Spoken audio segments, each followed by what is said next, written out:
à la rencontre de Jésus, sa transfiguration.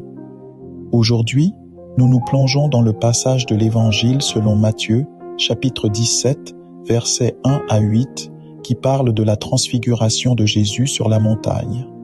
Cette expérience extraordinaire s'est produite peu de temps après que Jésus ait révélé à ses disciples la véritable nature de sa mission, celle de devoir souffrir, être rejeté et crucifié pour le salut de l'humanité.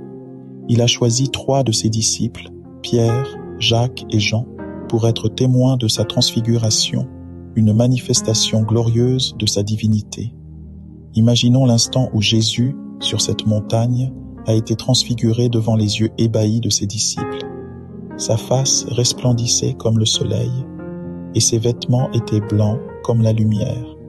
Moïse et Élie sont apparus, parlant avec Jésus, symbolisant la loi et les prophètes qui témoignent de l'accomplissement en lui.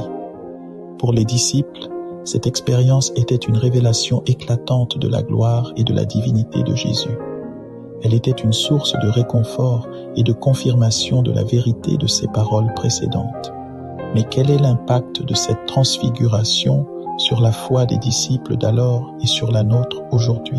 Premièrement, la transfiguration renforce la foi en révélant la vraie nature de Jésus.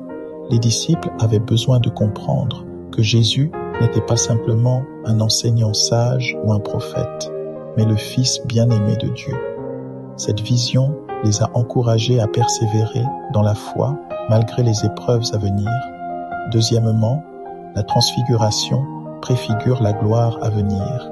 Elle donne un aperçu du royaume glorieux de Dieu et rappelle aux disciples que les souffrances actuelles ne sont que temporaires. De même, dans nos moments de doute et de désespoir, nous devons nous rappeler que la gloire à venir dépasse de loin les difficultés présentes. Troisièmement, la transfiguration confirme l'autorité de Jésus. La voix du Père Céleste proclamant « Celui-ci est mon Fils bien-aimé, en qui j'ai mis toute mon affection. Écoutez-le » atteste de l'autorité suprême de Jésus. Cette déclaration résonne également dans nos cœurs aujourd'hui, nous appelant à obéir et à suivre Jésus avec confiance. En conclusion, la transfiguration de Jésus sur la montagne n'était pas simplement un événement historique, mais un puissant moyen de renforcer la foi des disciples. De même, aujourd'hui, elle continue de nourrir notre foi en Jésus. Puissions-nous, comme les disciples d'autrefois, être fortifiés dans notre foi à travers cette glorieuse révélation de la divinité de notre Seigneur et Sauveur, Jésus-Christ. Amen.